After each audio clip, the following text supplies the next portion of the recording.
and Tiz the Law has the lead at the top of the stretch. It is Tiz the Law in front with 3/16 to the finish. Tiz the Law has a 4-length lead. He's left the others behind. Live from the backstretch at historic Saratoga Race Course, this is Racing Across America. Racing Across America is brought to you by Pinnell's Restaurant, a Saratoga tradition since 1922. 284 Jefferson Street, Saratoga, just minutes from the track. The new Capital OTB wagering platform. Bet any place, anytime with the new Capital OTB wagering platform. CapitalOTBBet.com, the premier wagering site in New York State. And the Clubhouse Racebook. Can't make it to the track? Make it to the Clubhouse Racebook. 711 Central Avenue, Albany.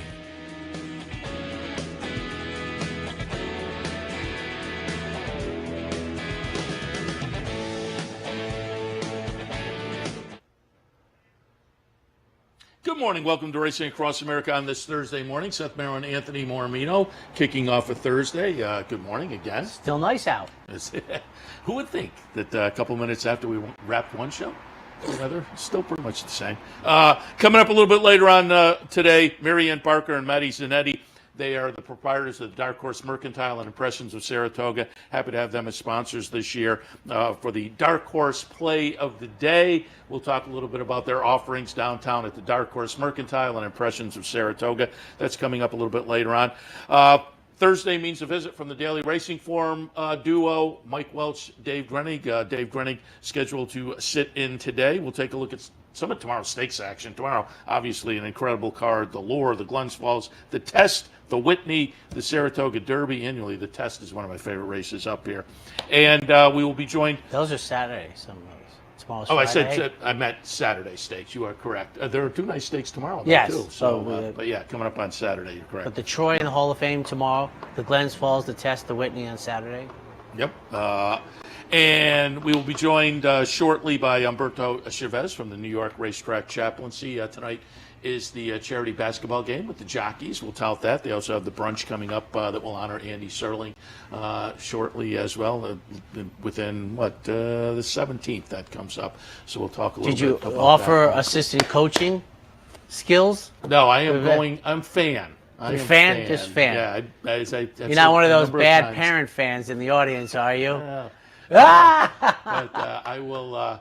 As I said many times, I have retired. I scored my basket a couple of years ago, and now I can retire. It was like 3 years. It took me 3 years to get a basket. It took me a couple of years to get a shot. They freeze you out. It's hard to get a shot with that group. A lot of gunners. Yeah, it's tough. And there's Humberto now, so we will send it to a quick break, and we'll come back and we'll talk a little jockey basketball game, charity brunch. Looks like he could give it some run. Does he play? Nah, but he's got some skill set. He's a fan. So we'll be back in a moment with more on Racing Across America. There's today's lineup. Stay tuned.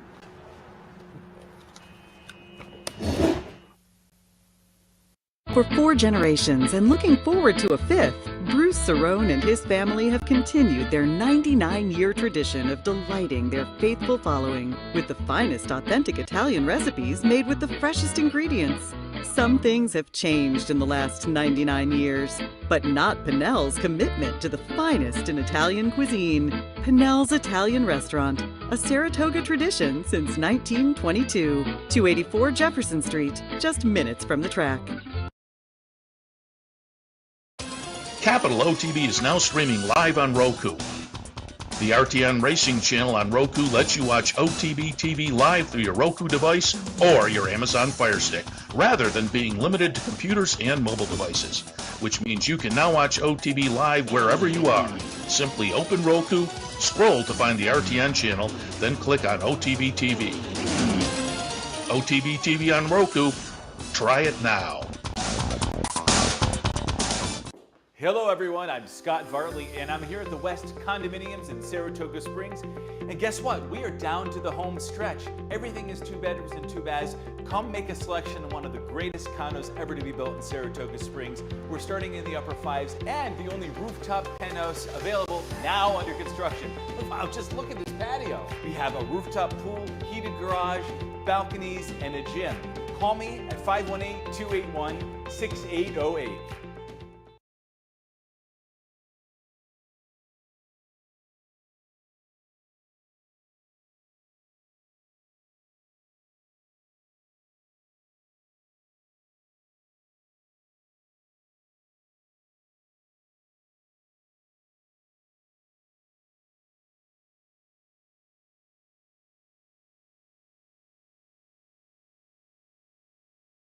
Play with 40-year-olds.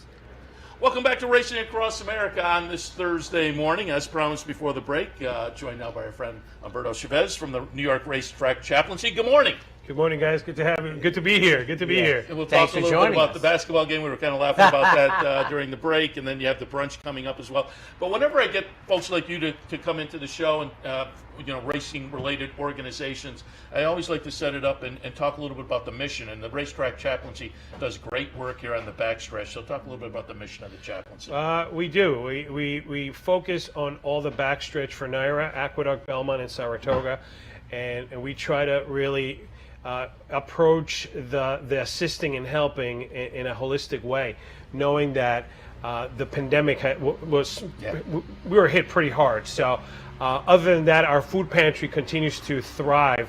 We have about 40 volunteers out in Belmont, and we give out more than 100 and something packages on a weekly basis. So those are some of the things that we do. During the summer, we partner up with great folks here in the capital region, such as Shredders of Saratoga, and that's just a component to our summer enrichment program that we have here for the backstretch kids. This year we have about 16 of them from where we used to have, which was 40, right? 40 kids now to 16. Obviously, pandemic and all that has changed a lot. So we're just grateful to be in the midst of horse racing and allowing, NYRA allowing us to do what we do best, and is to encourage, minister, uplift the spirits of the ones who are mocking the stalls, the one out there, the jocks, whoever we come across, and we have a great team. That thank God I don't do anything alone. We have a great team of our chaplaincy team here in Saratoga, and we just continue to do what we do. So. And didn't I see on social media the kids got bikes this year? Yeah, Nice. that's a partnership. They got nice- brand new bikes. These guys. The great part about that was. And I cried, and I don't want to cry on TV, but when the girl said, "I've never ridden a bike, so I don't even know how." That's great. She left there with a bike and knowing how to ride a bike. Oh, that's great. So amazing. I couldn't learn that it. made my summer. Understandable. That we actually helped a child learn how to ride a bike. It's just this little simple things like that the chaplaincy helps the industry overall. Yeah, and it's easy to be over there on the front side and enjoy an afternoon, and you see the standings with the jockeys and the trainers, but it couldn't happen without the people here on the backstretch. And you minister to them and do a great job. And we should reiterate, obviously up here you do it in the summertime, but even in the summertime up here, there are horses back downstate. You're taking care of them, and I see you. I'll be in Walmart or someplace in October, November, and see you walking by. So even in the off season, you're up here as well. There are plenty of people all year long at these facilities that have to be looked after. They sure do, and us over the years we've changed our dynamics and approach here in Saratoga. It used to be from April to October, but now we have families who stay here year-round. So we really look after them and make sure that the community that is somewhat connected with racing, whether you're at a farm or you're out 2-3 months working somewhere else for the time being until the horses get back, we get together and we fellowship as a group of the industry. So we're blessed to do that. Yeah, it's a great job. And the schedule for horse activity up here has expanded, and I've heard rumors it'll expand even more. I mean, it's just become more. It used to. You're too young to remember when it was just 24 days in and out, but now it's newsworthy when the Oklahoma track opens up. That's usually around April 15th ish, and it's news when they close down for the winter. And I don't know if we're supposed to say this. So one of my favorite places at all the racetrack, I don't think everybody could go there, is eating down the road here, and seeing a lot of the backstretch people early in the morning. And you're like, there's a lot of people that you just never see on the other side, and the hours they keep, and the families. I've seen some of the spots Naira has put together, and obviously you do great work with that. I was thinking when you were talking about the bikes, I grew up in suburbia. I was very lucky, but I will say this. Probably till you're like 12 years old, there was no better gift than the bike. No. The bike was, I remember getting it for the first Holy Community, so you're like 7. Like, this is it. This is like, that's the best. I can envision the young lady just being, and then the fact that somebody taught her to ride a bike in a couple hours, that's even more amazing. Took me a couple of days, but a couple hours, that's great. And we have flashed up the website, and people can go to the website and they can donate that way, or see, learn a little bit more about what the chaplaincy does, because again, we just kind of touched on it. But if folks want to donate, there are a couple of events coming up, and let's tell tonight's, because tonight's comes back after a little hiatus with the pandemic. And again, we've laughed. I participated a couple of times, and I said when you sat down, I made my basket and retired. I was perfectly happy getting my name in the box score. But man, it is fun and funny, and some of the jocks are really good. I told Anthony the other day, I came up to, it was either Irad or Jose Ortiz, and I came up and kind of was laughing like, I'm going to guard you, and he blew right by me. So that was good. Jeremiah Engelhardt under the basket. But talk is this Jeremiah here? Yes. Yeah, okay. It's Jeremiah, and talk a little bit about the charity game and the comeback this year. We're happy and thrilled that we're back on the court this year with the jocks and the horsemen at our 13th annual. It's been 13 years, and it started with an owner and his team to come play the jocks. And it started very small, and it's developed to a great game where the jocks really take it seriously to beat on these. Seth was like, "No, Andy, like the Ortiz brothers. This is not a joke. They got game. They can play it." There's several surprises that we'll have in hand. That there's some people coming in from out of town actually who said, "I want to go and play." So I'm like, okay, great. But we have John Wallace, legend for Syracuse. John Wallace will be there. Seth will go pick him up if you need somebody to pick him up. Seth will go get John. What was he? He was on the 96 team that made it to the final game? He was the star, right? He was the guy. And he's going to be there with us, in support of what we're doing. Maybe he'll guard Jose. It's always right around the corner, Saratoga Rec Center, 6:30 tonight. So keep that in mind. And again, folks can go and donate and participate. Isn't there some kind of raffle usually? We have 3 raffle prices. You're going to be able to get this special edition bobblehead signed by Irad Ortiz, which was only given to the attendees of the recording of last year's Champions Talk. So it's it's a collector's item. Yes. And we have a scooter, electric scooter, worth at $600, I think. And then Seth will need that in 2 more years. And then we have our half-court shot that will be there for anybody who, $500. Nice. So again, that's tonight, Saratoga Rec Center. As I say, it's really right around the corner from the track. That's 6:30. Believe me, you will be thoroughly entertained. Also have to toss out coming up the annual charity brunch, and this year honoring our friend Andy Serling. Yes. Our dear friend to us as well. He's been a lot behind the scenes, and he's helped us a lot. And through COVID, he really stepped up to the plate. So we appreciate all the hard work he did for us, and just getting our name and the attention that we were giving out to our backstretch during the peak moments during COVID. So come out Wednesday, August 17th at 10 a.m. over at Saratoga National. We'll have a great brunch. There's going to be a live auction item, only one, which is a diamond horseshoe necklace. It's beautiful for that lady of yours that you want to give it to.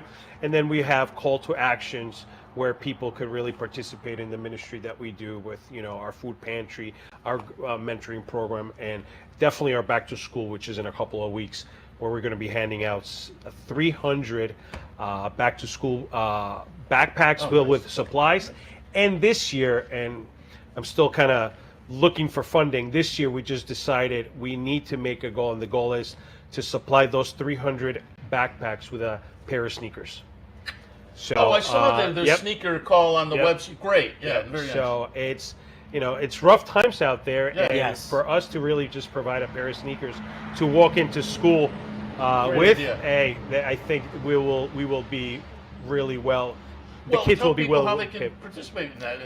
Is there a drop off? They're brand new sneakers, so we're looking to purchase at wholesale. Okay. The sneakers. You could go to our website and just click the sneaker initiative, and it'll take you right there for all the information. Outstanding. That's great. That's great. And just before we let you go one more time, I know a lot of the work that goes on for the backstretch workers. They have the great dinners over on the Oklahoma side and whatnot. I know that, and I have some friends who do it. I know it depends a lot on volunteers, so I'm wondering if a call for volunteers is worthwhile for the chaplaincy during the racing season and beyond even. Absolutely. There's in our website, you'll see that you could reach out to us to become a volunteer. So please do.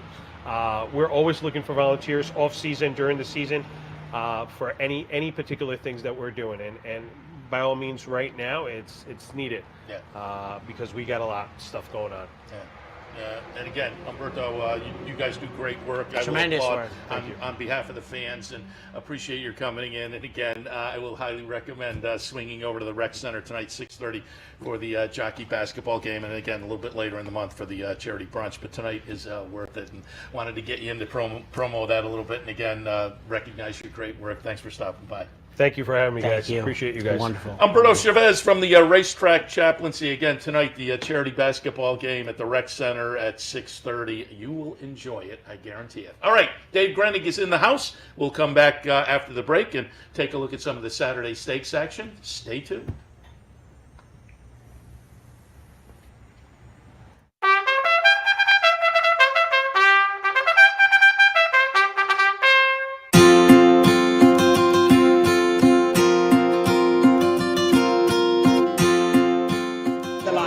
Set now for the juvenile fillies, turf. 14 of them across the track. Field set on their way. And the dance on the outside, broke a little sideways with Pro KK, but meanwhile it's going to be stopped. But running on now, and Somali Lemonade's got 8 to make up. They come to the top of the lane. Stop shopping. Maria's got a lot left. Stop shopping. Maria goes on. Sweet Cat is right there. Hard not to like. Royal Body is running on. Past the 8th ball, they come. Stop shopping. Maria for the run. Still under a hand ride as they come to the 16th. Stephanie's Kitten coming out late. Yes, Stephanie's Kitten coming fast. Stephanie's Kitten. Stop shopping. Maria. Stephanie's Kitten's watered.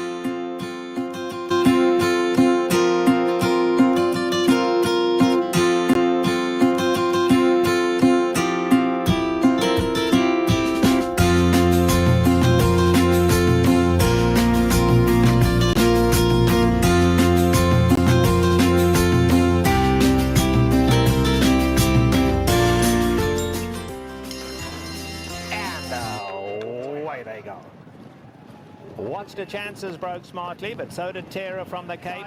On the inside, Sky Lantern, the grey going well. If he can get through. Sky Lantern, the grey looking for somewhere to run. Wide open. It's Terra from the Cape hanging on. Terra from the Cape tries to go all the way. On the outside now, here comes Flotilla in the light blue. Flotilla is absolutely flying. Watch the chances in there too. But Flotilla has gone right on by. And Flotilla is coming home to score. Flotilla has won it just about 2 in the end. It'll be watch the chances. Summer of fun coming on to finish third.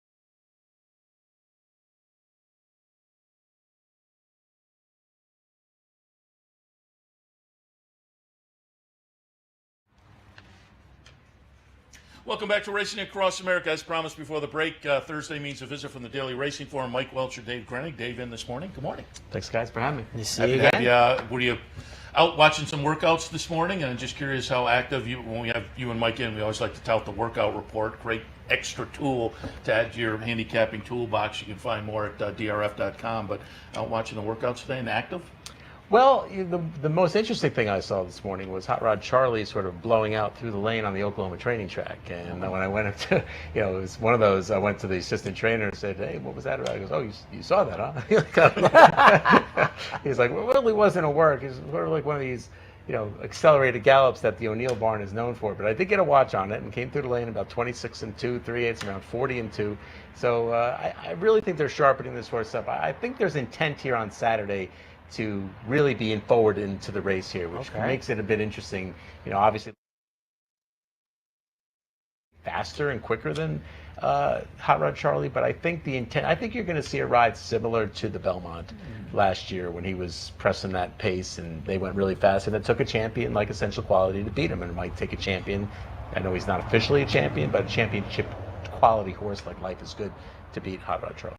Interesting, because at the draw, and we'll show a little bit from that later, at the draw yesterday, I talked to Todd and Leandro, who was Doug O'Neill's assistant, and I said, well, what are your expectations tomorrow? He said, high. So this is a kind of we'll get to it, I guess, later, but it's a fascinating race, and it's a very meaningful race, obviously in more aspects than just it's the Whitney, but it's going to have implications on the division going forward. I know everyone loves Flightline, but he's 1 for 1. These horses, these other horses have run and won more than he has. It's an amazing thought that he's 1 for 1. There's this year. Right. There's no. I can't imagine there's ever been a horse that has ever 8th month now, and he's run one time, and he's only going to have 3 races this year. There's only 2 more left. Pacific Classic, right? Breeders' Cup. Let's talk about I know it's different with Jackie's Warrior. And Steve said, we got the 4 go and then the Breeders' Cup. But he's run 4 times. Right? Yes, but he has a full campaign. But I think it shows you, and I talk about handicapping wise all the time. 21st century handicappers look at the Beyer so much, and I think if there weren't Beyer figures, he would be impressive. I don't think as impressive. I think the numbers make him jump off the page. Yeah, but the other numbers are right next to where it says 1, and it says 12.5 or 11.5. That's pretty impressive too. Yeah. So I think that also jumps up. Yeah. I always remember the line that they said when Gale Sayers was voted into the Hall of Fame. He had a very abbreviated career, and just it's going to be hyperbole. The guy stood up and goes, did you see the career though? And that, because the day might come if Flightline, he would be 6 for 6. And the Hall of Fame time comes, and Seth has a vote. I'm sure you have a vote, and I have a vote. I would not have a problem. But Seth stepped out years ago with Ghost Zapper, and I was teasing him. I said, very valid argument, except one thing. Did you see the races? That's what a Hall of Fame horse looks like, and that would be the case at Flightline. Well, it'll be interesting. The one who falls under that. It's a great. The one who falls into that category more so is Justified. Well, that's gonna. We've talked about him. What, 115-day career? That's gonna be the. And one thing. He's gonna receive 95% of the first place votes, and that's gonna. Maybe. We'll see. Really? We'll see. You hear? I haven't talked about it. Okay, I'm like a Triple Crown. I'm just saying, I understand. It is a different world, though. There's no question about that. Before we get to this Saturday, let's go back to last weekend. Steve Asmussen's world, and everybody lives in it. Jackie's Warrior was spectacular. Epicenter, I went back and forth, Epicenter and early voting, and eventually went to early voting, who kind of disappointed, but Epicenter lived up to it, makes the Travers exciting. And then I didn't know what to do with Gunite, but Gunite came back on Sunday. Gunite was a ridiculous price in my view. I know that Corniche is the name horse, but did you really want Corniche any type of 6 to 5, a horse that hadn't been out since the Breeders' Cup Juvenile, which turned out to be one of the least key races in the history of mankind? And I didn't quite understand why that horse was so heavily bet, and this horse, Gunite, was so less, 7 to 1. He's like the 5th choice in an 8-horse field, and he won the Hopeful, and he was coming off a win at Churchill Downs. It wasn't like he was coming off a bad race. He had one race where he was second, and then he won a stake, and now he was here at a track where he ran his best race, and he was 7-1. I thought that was weird. It was very generous. On the flip side of that, I said to people all day long, well, you're not going to make any money betting Jackie's Warrior, but we can all be fans and enjoy it. And I think that was the top of the stretch. There was about 2 strides where I thought, is this going to be a race? No, this is not going to be a race. And boom. No, it was never. I mean, he could have run, if that was a heat, like the Hambletonians since that's tomorrow, he could have run later in the day. Later in the day. And come race back 12, Jackie's Warrior will be back versus in. somebody earlier in the card. And not that it's a big thing, but I thought it was newsworthy. I couldn't remember at NYRA, or really 1 to 5 on a morning line. I mean, it was certainly warned. I think David does a great job, but I was just like, that's how dynamic it was. I was like, I told Seth, I think Manila might have been 2 to 5 up here for the Baruch, or maybe 3, but I couldn't think of any horse ever 1 to 5 on the morning line, and it was appropriate. Accurate. The guy does a great job. Yes, he does. All right, let's take a look. Nice Stakes Day coming up on Saturday, and we'll kind of go in chronological order here. It'll start in race number 5 with the Lure. I pulled up a replay going back to July 3rd, allowance optional claimer. Going to be the number 2 horse, Sifting Sands. I'm kind of in love with this horse because that crazy show parlay promotion I did for OTB last year towards the end of the meet. This was one of the horses that helped knock us from $100 starting point to $2,900 with a show parlay. But Sifting Sands, I think, coming out of this race is legitimate here with a nice record. Again, as I alluded to it, Saratoga in the past, but Chad has Public Sector in here. Bill Mott with South Bend. TD Dance is a little bit intriguing. Wesley Ward, Duke of Hazzard. Interesting race. What do you see in the Lure? Yeah, it's and one horse I don't think you mentioned was Some Like It Hot Brown, who's also 2 for 3 here. Look, Sifting Sands has made. You're probably not the only one who's fallen in love with this horse. This horse was 28 to 1 last year when he won an allowance race, and then 8 to 1 when he won the Better Talk Now. So not only is it a horse for course, but he's put a lot of money in a lot of people's pockets who are fans of Chad Brown. And the thing is here, as you watch the video here, he gallops out really nicely in this race after he splits horses. So he's returning to a course that he loves, and he's coming off a very good race where he didn't look like he was hard used. He's asked to go through the horse, through between horses here, but once he does that, he kind of draws off and wins. I thought, comfortably enough. Anyway, I guess it looks like it's another Chad horse. And then, interestingly enough, Public Sector was supplemented to this race. He was not among the original nominees, but he's another horse for course. He's 3 for 4 at Saratoga for Chad, but his form this year has just not been great. We say that this will be the horse that'll probably pay 8 to 1 if Chad wins the race. I'd say the interesting horse who's kind of been well trained, well spotted by Phil Serpe is Safe Conduct. This horse won the Queen's Plate last year, and then really didn't run great after that. He's come back this year and been well spotted. He ran in a large field at Monmouth, in the Monmouth Cup, when he could have stayed in New York and run in a small field in the poker, and he ran second to a very nice horse in Sacred Life of Chad's, who I believe is headed to the Arlington Million if they run that race. And so he's well spotted, and he's got a maiden win here, and he's much faster now than he was when he broke his maiden here. So I might take a shot with Safe Conduct here. I don't know. I didn't see the morning line, so I'm not sure what the price is. 6 to 1. 6 to 1. Yeah. And speaking of the morning line, Sifting Sands is 5 to 1. People never learn. About as tough as a restricted stakes race comes. Who would have I mean, you could put a grade 3 or grade 2. right, because of the nature of the conditions, it can't get graded. But we follow racing, it's, as you said, a grade 2 or 3. Yeah, you don't need the R. As you mentioned last year about this time, who would have thought Phil Serpe winning the Queen's Plate? I had him. I will say it's funny that, in my opinion, by far the greatest miler the United States has ever produced. His race isn't at a mile. Although he was good at a mile 16. But he was the greatest. We have a few races on the docket, by the way. Yes, I know. That don't make any sense. I still give them grief about the affirmed success being for New York Breds. And I said to Seth earlier, we have an Aludar, but we don't have a Seattle Sluice Secretariat or a firm. Right. So, or a Harvey Pack, but that's another story. Oh, yes. Oh, well, yeah. That would kind of be a fun. Harvey would want it at the Big A, I would guess. Well, we have 8 months to do that. Okay. The seventh race today, the Glens, seventh race on Saturday, the Glens Falls Grade 2 event, $250,000 up for grabs, 1.5 miles on the grass. I pulled up the Bewitched from Keeneland last time. It's number 4, Warlike Goddess. The morning line here, 1 to 2. I'm looking at the second longest price is Virginia Joy at 5 to 2, and then it bounces up to double. Well, no, Petrichor is 6 to 1. But yeah, Warlike Goddess again with the win in the Bewitched last time, going to be the number 4 horse. just the morning line at 1-2 is awfully short, but boy, off of this effort and looking at the rest of this field, looks tough. What do you think in the Glens Falls?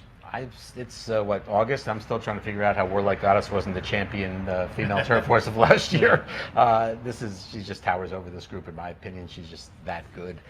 She's only had the one race this year, so there's a lack of recency. She tied up when she was training at Churchill Downs after this race. She was supposed to run on the Grade 1 New York and on Belmont week. I guess that was the Friday, the day before. So she did miss a race. She tried to come back in a race called the River Memories. That race didn't fill, so she's lacking a race. But when I asked Bill Mott about it earlier week, he's really not concerned about it. I think she gets enough out of her training. She also doesn't have to run very far because she just really runs the last quarter mile of it. So, and I don't see now. This race, like several of her races last year, lacks pace, but it didn't seem to bother her in any of those races last year. So I don't think that that's going to matter. I just think she's here. The first 6 furlongs in 1:19. Right. Yeah, and and actually she showed the ability to lay closer and still finish with Rosario aboard. So that's a good sign. It was Rosario's first time on her. Now he's got that experience under his belt on her, whereas Leperoux seemed to ride her very much the same, stay back, make a run. Exception was the Breeders' Cup when he made that a little bit of a premature early move there, which I think cost her. But I just think, in this field, Warlike Goddess is on one plane and the other ones are on another plane. Yeah, Virginia Joy on that race 2 back to Sheepshead Bay, I guess you could make a case there. If it rains cats and dogs like it did on May 7th at Belmont Park, yes, you can make a case for it. But that's a well, I know the term is dirtied up race. That's a prettied up race, I guess, because that was a race where she handled the ground in a 4-horse field. Nobody else did, and she looks way better based on that race than she probably really is.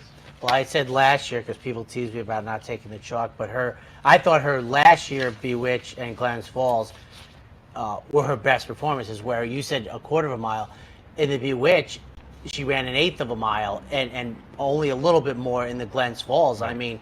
She is explosive. And it'll be interesting to see what Bill Mott does with her after this, because he's a little disappointed that the Flower Bowl lost its grade from a 1 to a 2 this year. He's not ruling out running her in the Sword Dancer. Now I know it's a quick back. It's a week difference, I believe. I think Flower Bowl is low last weekend, so we'll see how she runs first and see how she comes out of it second. And see what the bull race looks like third, but it would be kind of cool if she showed up in the Sword Dancer. But it is 3 weeks back. Well, that's surprising. I mean, she already has a Grade 1 in her hip pocket. She's a brood mare from a gentleman who's long in the game. You don't know. We'll see. He could stay with the Flower Bowl, but it's not out of the question. Also, you have to think that may be looking towards chasing that eclipse. Potentially too. You put a Grade 1 win against the boys on the resume. Plus, we'll have to see what I'm off the top of my head. I'm not really sure what the 1.5-mile division is going to look like. I know Yabir is supposed to come for that race, so that would be cool. I don't look. Was it going to happen? Probably not, but it's not out of the realm of possibility if she gives you a nice performance tomorrow. We have another short price favorite in the test annually, one of my favorite races up here, $500,000 for the 3-year-old fillies going 7 furlongs. Mataray, I pulled up. To me, I mean, she had won the 8 Bells in the Beaumont before, but I thought the Acorn was kind of a coming out party for her. Mataray looked really good there. It was a short field, but man, she looked really good winning this. We're going to take a look at the Acorn. She's going to be the number 4 horse. Flavian Prat on board for Brad Cox, same team, obviously on Saturday. And I look down the rest of the field, and Hot Peppers is the second choice coming out of a win in the Victory Ride. But I'm a buyer's guy. You look at the numbers.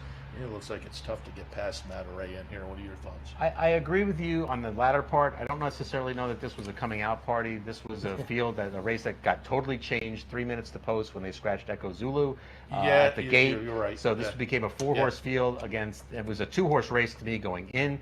The 1 horse got scratched at the gate. She went to 1 to 5 in that spot. I thought her 8 Bells and Beaumont were very good races. Look, she's 4 for 4 this year.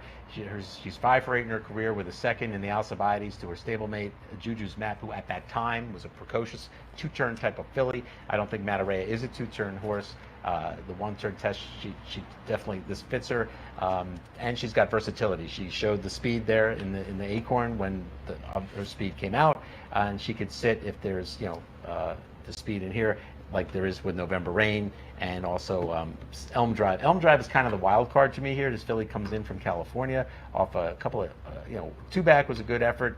Is she fast enough to compete here? I don't know, but it's just interesting that they shipped her here, to point out to this spot. Other than that, I mean, Hot Peppers, her numbers just don't match up. It doesn't seem to me. Now she's fast, and she was very good in the Jersey Girl, which was kind of an easy spot for her. And you know, basically, she's got a tremendous record. Also, you can really draw a line through that sophomore fillies race at Tampa Bay Downs, where it shows 7th. She hit her head on the gate right before the start of the race, and you know, I just don't. I just think that had a. I think, and the race shows it had a negative effect on her. So you draw a line through that. She's 6 for second with what, a neck loss in her career debut on synthetic. So she's interesting. She just doesn't. It's just a matter of whether she's fast enough. If she presses Mataray, if Mataray goes, then maybe the best closer would be Chi-Town Lady. But I still think Mataray. It's a long-winded way to say Mataray will probably win this race. I think what was Mataray, like 6-5 or 8-5 before the scratch of Eku Zulu. She was and then something like that. She was obviously she was clearly the second choice. Like you said, it was a 5-horse field. The race totally changed. 3 minutes to post. All right, the Whitney, and I've been looking forward to this for a while now because Life is Good and Olympiad in here, but the aforementioned Hot Rod Charlie, American Revolution, who tossed in the dud and the blame, but again, Todd Pletcher, when we pull up the videotape, will kind of give his thoughts on the blame. It wasn't the spot he wanted to go to. Rebounded nicely, finishing second to Olympiad in the Stephen Foster, but I'm going to pull up the Nehrude last time and ask Todd what was the game plan, and again you'll see that in a few. What was the game plan going to the 7 furlongs in the Nehrude after the trip to Dubai and the win in the Pegasus World Cup prior to that? But Life is Good, looking good. Number 1 horse here winning the Nehrude. I'm going to tilt tight slightly in that direction, but all 4 of the horses I mentioned I think are really intriguing. What do you think of the Whitney? I think it's a terrific race. My one disappointment would be that the flight line isn't here. I would have loved to see my again, I think I've said this on your show before, I'm good at spending other people's money. I would have liked to see them throw up $5 million and that flight line come here for this race. And then, I'm not downgrading the Pacific Classic at all, but I just think the Whitney is, the Whitney. I would have taken $8 million for the Met Mile. One of the great races. Right. This was a very good comeback race. He got exactly, Pletcher and the team got exactly what they wanted and needed out of that race. The horse hadn't run since Dubai, which was not a great experience in terms of finishing 4th on a track that was very heavy, very deep. The horse came back into training, say May or June, and you didn't want to sit on him until August 6th. So and he pretty much announced in May. I remember doing a story, I believe, Preakness Week, that he was targeting the Nehrude, and the hardest thing about the Nehrude was getting it to go, and it went, and he got the job done here. So this should set him up with subsequently some good works. Look, this is a very fast, very exciting horse. We have this horse here. Look, I know that the whole world is probably hoping, racing world anyway, is looking at this horse to get to the Classic against Flightline to get to the Classic, and then they can duke it out there. My feeling was I think they're both. I don't know if the 1.25 miles is the best distance for either one of them. The 1 1/8 might have been the best distance for them to meet, but anyway, here nor there. But all that said, I don't think Life is Good as a slam dunk in this spot. Olympiad has sort of risen through the ranks of the handicap division, and now he gets his chance to really take his spot atop the podium. He's already run 5 times this year. Oh my goodness! And he's clearly an improved 4-year-old. Yes, he's a 2-turn horse. I mean, this horse was beaten by American Revolution in the Cigar Mile, and this horse to me was sort of like Speaker's Corner. This horse in the Cigar Mile to me was like Speaker's Corner in the Pennsylvania Derby. He was a very big buzz horse coming off an allowance win, but had never faced stakes company before. That's why I didn't like Speaker's Corner in the Pennsylvania Derby because of that very reason. And this horse I didn't like in the Cigar Mile for that very reason. Now he's got the stakes experience under his belt. He got an allowance race to go in Florida to get Florida to get started, and then he's reeled off 4 graded stakes wins in a row. And okay, you can say the grade Stephen Foster's a grade 2, and officially it is a grade 2. But if that's at a grade 1, he'd have as good a resume and as good a stake to being atop the handicap division as anybody. And I think he still does. Even people get kind of too involved in the grades of the races. How about the races themselves and what they actually are? And I think he beat a horse like American Revolution. Proxy was highly regarded earlier in the year, and he beat him, and he smoked him. So, and he's beaten Happy Saver. So did Flightline beat Happy Saver? I mean, this horse has faced good horses. He's beaten good horses. He's an improving horse, and I think he's going to get the trip. Like I mentioned earlier, I think Hot Rod Charlie's going to go. I think Life is Good is going to go. And I think Olympiad could sit a trip. Now, Life is Good may just simply be faster and better than these horses. And if he is, I'll tip my hat to him and be excited to see wherever he goes next, if it's the Breeders' Cup or wherever. But I think in this particular race, I might just look elsewhere for this particular day. And I think Olympiad, I'm going to try and have his coming out party if it wasn't already happened, I'll try and part Yeah, I of it. think talent-wise, they're. Right. you I think know, 5 of them are live in here. I mean, it's like you're not going to shake your head unless Zoomer wins. The rest of you'd be like, Zoomer it was wins, their I'd probably day. walk out disappointed. Be happy for this connection. Yes. But I'd be like, wow. I didn't see that coming. Right. And, I mean, there's a horse that you could look at, what did they pay for Life is Good? $575? $575 for Life is Good. Zoomer comes into this race, I think, having been claimed 10 times for $473,000 Combined. So it's kind of similar. It's kind of similar. But they just haven't been facing the same kind of company. And just quickly, Dave, I got to wrap it up. But we also have the Saratoga Derby, and I did pull up a replay there as well of Classic Causeway last time winning, and Classic Causeway coming in for Ken McPeak off of this nice win on the move to the turf last time. Is going to take a lot of action, but can he do it again? I'm going to say no. Look, this race also changed. The morning of the race, Emmanuel was the other speed in the race. He's scratched. This horse, I know he took a little bit of pressure early from Royal Patronage, but then Rosario took back, left him loose on the lead. I don't think he gets loose on the lead this time. If you see the horse in blue silks outside, that's Nation's Pride. He got held up around the turn. He's coming 5-6 wide. Inside of him is Stone Age. Both those horses are back in this spot. I think it's going to be one of those two horses based on who gets the better trip. Nation's Pride has the better post, so I'll give the edge to Nation's Pride. Very good.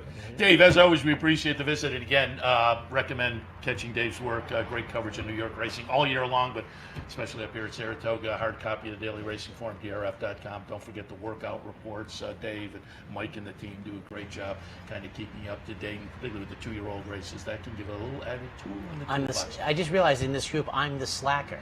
I have the 2 hardest working people in horse racing, and I'm the slacker. I will cede the crown. Well, I said 2. Dave, certainly. Dave, appreciate the visit. Thanks for having me, guys. All right, we're going to head to a break, and as we do, I'm going to show that video from the Whitney draw yesterday. You'll get a little bit from Todd Pletcher. He talks about life is good, and I asked why the Nehru at 7 furlongs off the Dubai World Cup and the Pegasus World Cup. We talked to American Revolution, again, the disappointment in the Blaine, but he explains that, the rebound in the Foster, and we talked with Leandro Mora as well, the assistant to Doug O'Neill, about Hot Rod Charlie. That's coming up right now after the break. It is Marianne Barker and Maddie Zanetti. They're in the green room there. We'll talk to them from the Dark Horse Mercantile and the Presence of Saratoga. Stay tuned. More Racing Across America coming up. By going to the 7 furlongs for Life is Good. Life is Good in front with a 1/4 mile to the finish. Speaker's Corner being asked for more on the outside. It is Life is Good with the lead in the stretch, and Life is Good is now opened up on Speaker's Corner. Life is Good has a 3-length lead. Speaker's Corner in second. Repo Rocks is down at the rail in third. Life is Good returning to the races today. Last seen in the Dubai World Cup. Comes back sprinting in the 7 furlong John Nehru and wins decisively. Well, we felt like we needed a segue from Dubai to the Whitney, and kind of looking at the timing of it, the Nehru spacing wise worked out really well. It gave him time to get over the Dubai trip, and also gave him good spacing to the Whitney, and just felt like, coming back from Dubai and going to the Whitney without, a race under his belt, might not be taking our best shot at it. So glad it worked out. He ran a super race in the Nehru and trained really well. And with American Revolution, it had to be a little bit of a disappointment, the seasonal debut. So talk about your takeaway from that, and then kind of a rebound and confidence builder in the Foster. Olympiad takes the lead right at the quarter pole and rolls off the turn in front by 2. Cattle River gives way. Mandaloon gives way. American Revolution is a rallying second. 3 lengths to make up and 1 furlong to go. Olympiad still clear by 2.5. American Revolution trying to run him down. 100 yards to go. Olympiad with those powerful strides flourishes in the Foster. Wins by 2.5. American Revolution was second, Proxy was third, and Mandaloon was fourth. Well, for American Revolution, I was disappointed mainly that wasn't our original plan. We had targeted a New York bred stake going a mile, and fortunately that race didn't fill, so we had to call an audible and run a 1 1/8 off an extended layoff, and he just got a little tired the last part and came back and ran an improved race next time. And I think third race off the layoff, should be sitting on his best start for the year. American Revolution and Plainsman appeared to bump there as they passed the 8th pole. It is Following C, who has come back again down at the rail. Here's American Revolution charging up on the outside. Fireworks in the stretch here in the Cigar Mile. American Revolution and Following C. And American Revolution, the New York bred, has won the Grade 1 Cigar Mile.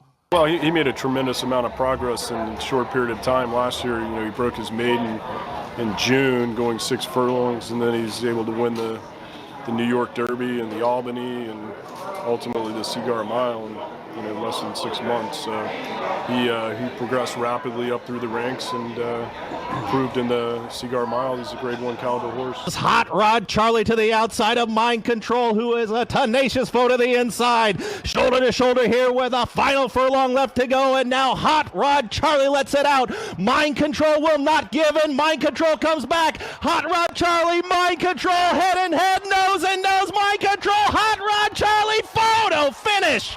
Photo finish in the Salvatore Mile. 2 Grade 1 winners, Mind Control and Hot Rod Charlie. It's a photo in 1 minute 35.79 seconds. He arrived day before yesterday, and we're happy how he got here. It's nice to have him. He actually had a really nice trip. He was not ill exhausted, not sweaty. So happy to see what we saw this morning and also yesterday afternoon, that he kind of feels like he's home. What are your expectations for the Whitney on Saturday? High. So I'm dreaming, but dreams come true, and we got the right quality horse to do so for us. So I believe he's going to give us a good race.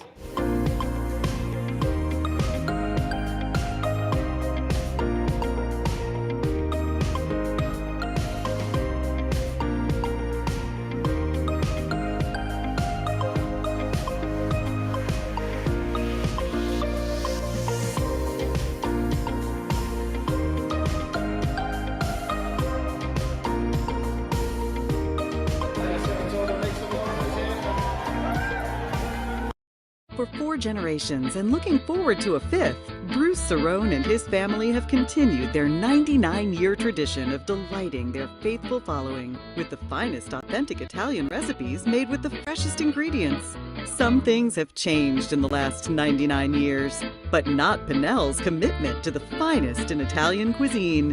Pinnell's Italian Restaurant, a Saratoga tradition since 1922. 284 Jefferson Street, just minutes from the track.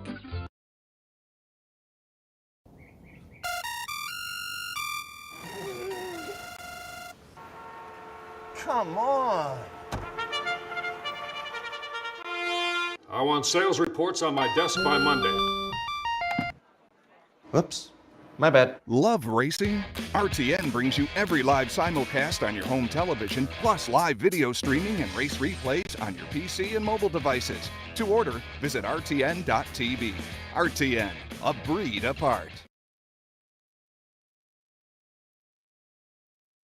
Thursday morning before the break, Todd Pletcher and Leandro Mora caught them yesterday at the Whitney draw.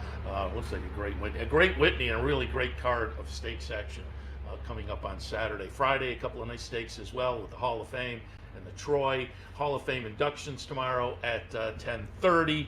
So keep that in mind. Also, nice event that is part of the Saratoga season and part of the Saratoga scene. Downtown Saratoga, the Dark Horse Mercantile and Impressions of Saratoga, a couple of spots that we have said all season long you want to swing by and browse through. You will not be disappointed, and we appreciate the support from the Dark Horse Mercantile for the Dark Horse Play today this season. And the proprietors are here, Maddie Zanetti and Marianne Barker. Good morning. Good morning. Thanks for having us. Happy to have you on board. Fun. Talk a little bit about the two shops. And I will say at the top, I've known Marianne for years. Marianne and her husband Dave, who, when I had the television production company downtown and you guys were doing the concessions for NYRA, I put a couple of commercials together for you. And then subsequently I find out my retired father in Florida is best buddies with your husband Dave's parents, also retired in Florida, literally like 5 houses down the street. So small world. Yeah, big connections. It is a small world, though. Talk a little bit about you and Dave kind of kicking things off with Impressions of Saratoga. And I've mentioned to you a bunch of times, I was a regular there long before it was Impressions, when it was Barclay. And I'm showing my age now. Some people out in the audience will get the reference, the old $1 iced tea on Wednesday night at Barclays Bank. For $5 you could have a big night. A scary night. When did you guys move in and open up Impressions? We actually opened Impressions in 1978, so we're entering our 45th year, which is wicked hard to believe. But we started in Cobleskill, New York, so we were there for a year and a half, and we're thinking about where to relocate. So Saratoga, I loved horses. We had some business here, and this became home. You know, the trip out to deliver to Killington for skiing, Dave came home and said, I stopped in Saratoga, I rented a spot, we're moving next month. And the rest is history. We've been here since 1980. That's the best business. Don't worry about it. Just plow forward. I have learned that's the way to get things done. Maddie, how did you get in? How did you get involved and talk about kicking off the Dark Horse Mercantile? Yeah, so I was a long-time Impressions customer. As a kid, I used to ride my bike down there I grew up right on Lake Ave. So I would ride my bike down from my house to buy Breyer horses, and I would come in and look at the collections and do my shopping and everything. I have a lot of that stuff still packed up in boxes and everything, and some of it's on display at Impressions. And so when I was old enough to work, I came in one day to get something, I don't even remember what, and Sarah, who used to be a manager, she was there, and Mare, and they were like, hey, are you old enough to work now? And I said, yeah. And they were like, well, you want to work? And I said, yeah, I'd love to. And they had a few hours for me. So I started that week working. And then by the end of the summer, I was working full-time during the summer. And then I'd work part-time. And I've been there ever since. And after college, Mayor Dave and I partnered, the three of us, with Impressions. And then in 2018, we opened the Dark Horse because Mayor and I were walking our dogs. And we saw that the space was open on Broadway there next to Coffee Traders. The tenants who were there were moving out in a month, and we were like, oh, this space has the look of what we were looking for the Dark Horse. And kind of like she had said, a month, we weren't planning on opening a store. We just saw the space, and we were like, this looks like what we were thinking in our heads. Let's do it. And then we signed the lease to open for May, and we opened June 19th of 2018, so we did it in a month as well. This seems to be a theme. It is. Let's open the store.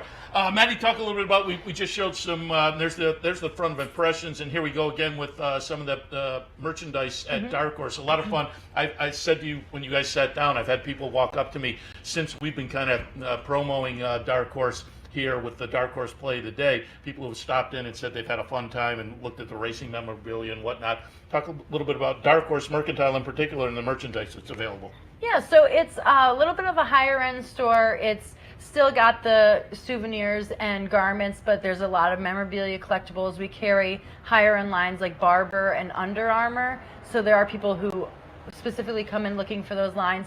And then we have people who come in looking for the one-of-a-kind things like the pinball machine or our vintage casino chips and, our one-of-a-kind day passes. We have really cool passes for the racetrack that are, from the 30s, 40s. Those are really neat. So people come in, and they come in not only for seeing the merchandise, but getting that history and learning about Upset beating Man o' War and just the Saratoga, the story of the Graveyard Champions and overcoming the odds. And Mayor, we're showing some things now from Impressions. Talk a little bit about Impressions and what folks will find there. Again, both stores are, if you go in, you will enjoy it, and that's a way to spend a little time when you're in downtown Saratoga, because they're both stores that are just fun to kind of browse through as well. Yeah, we started as the souvenir shop, and it kind of grew with gifts. I mean, been a horse lover my whole life, so always looking for different things. When we travel, all of us, Dave and I, anybody, we're always looking. Like, I love to window shop and just get ideas. But when you come to Impressions, you're going to find things that are hold your memories of Saratoga. It's more than just a souvenir, in our opinion. It's a memory, and Maddie came up with that. But yeah, we have tons of t-shirts. We are involved in all the designing. Dave has an art background, so that's kind of how we started getting into that business. But we carry all the local food products. COVID kind of gave us a whole new niche that we are filling. which we've kept up. You know, the food products and lots of things from local vendors, but we source from everywhere. If we see something, we're going to find it. During the pandemic, you had the porch packages. Are those still available? They are. They are. We just, in fact, that's why we're a few minutes late today. We had one of our good customers come in, and he leaves them for his guests every week. So everyone's a little different. It's a really pretty, we bought you some too, burlap Saratoga bag, and we fill it with whatever suits that particular person. I saw you showed our little racing game, which is great fun. We sell a ton of those. And some food products, maybe a mug, maybe a glass, maybe a hat, just filled with anything that suits that person. It's a really easy gift. So again, we are located at 445 Broadway, Impressions on the other side of the street, down the street a little bit.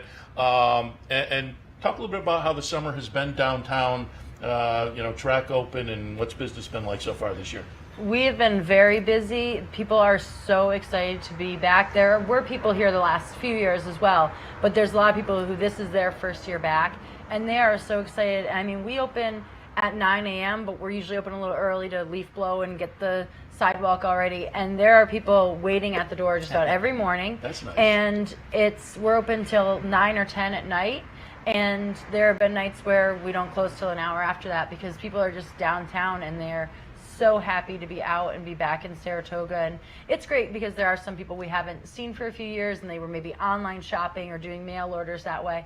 But it's great to have people back. It's been very busy. And I am a fan of warm summer nights. You know, these warm summer days, I like warm weather, so I can kind of live with it. But warm summer days maybe get you. But a warm summer night and you walk down Broadway, and you guys, as you say, maybe stay open a little later. It's a lot of fun. And Merritt, give folks a little update. I know you have events tied in with the store all summer long, and I know we were down shooting video that made up our commercial, and the day we were there, you were going to have a book signing later that day or the next day with the Land of Lucy author, and I know that went well. Talk a little bit about the events you guys did. Any book that comes across that sort of has either a dark horse or a Saratoga or a horse theme, and if the author is willing, we host book signings all the time. We do poster signings with Greg Montgomery with the Travers poster. We have our little miniature horse Upset, who's the mascot for the dark horse. He's named for Upset, the only one. There he is, that Maddie wrote. And he comes down quite a bit. In fact, he's due to come down Saturday night. So he just strolls Broadway. But we try to have something going on outside, something interesting for people to do, at least three nights during the week. So we have one coming up on Saturday and Sunday, correct? Yep. With Janet Barrett, who wrote the book. She has a book about Sergeant Reckless and Banshee, two different books, both about horses that were, one was small, no one thought that she could do anything, and ended up being an integral part of her, part of the army. I can't think of the word. When it's like a regime, is that what it is? Regiment. Thank you. I cannot think of that word. Both books. We met her at a different horse show, and she'll be here Saturday and Sunday doing book signings, and one of them she'll be down there when Upset's there. Excellent. And let's kind of reflect on what brought you in. I saw Marianne, I saw you and Dave at the Thoroughbred Retirement barbecue last summer with Upset, and you were saying, hey, Upset, maybe we'll tie in and do a little Upset play of the day, and we thought that's a pretty good idea, and then tied in with the Dark Horse Mercantile. We made it the Dark Horse play of the day, which so far has been okay. We had the $34 winner. We had the winner yesterday. It didn't have a lot of value, but it was a short price day, so I'm glad I went with a horse that won and put a little more money in. You guys are kind enough to be putting a win place and show bet on the horses, the Dark Horse play of the day, that will benefit the Thoroughbred Retirement Foundation. But Maddie, talk a little bit about the Dark Horse mentality and what plays into our Dark Horse play of the day, and kind of the background theme of the store as well. Yes, so we launched the brand, officially launched the brand in 2014, and we use Upset, who beat Man o' War in 1919, as our main horse and main story. And we've added, Jim Dandy with the Travers in 1930. but it's all about never giving up and overcoming the odds.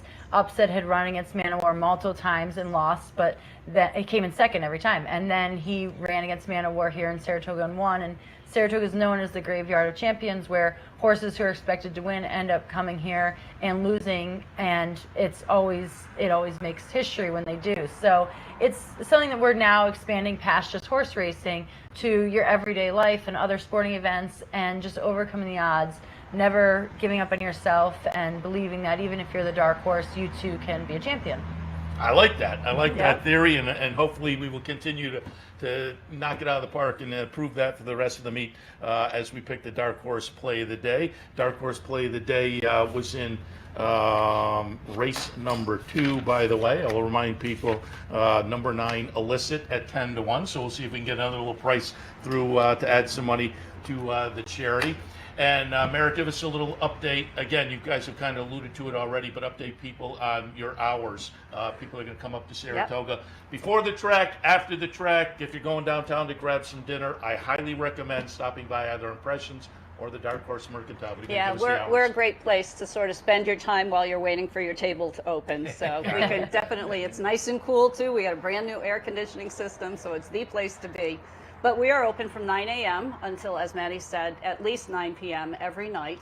On weekends, Thursday, Friday, Saturdays, we're open till 10 or later. If, there's enough people on the street, we certainly don't go home. But both stores, Dark Horse does have a little bit more limited hours. We are open at 9 a.m., but we'll close at 8 or 9 in the evenings, depending on, again, traffic. So please stop down and see us. It's, like I said, nice and cool, and we have great stuff to look at and, while away the time while you're waiting for your drinks or your dinner. Like that, we showed the website as well, and you folks can go there. If you're not close or you're not headed up to Saratoga, you can visit the website also.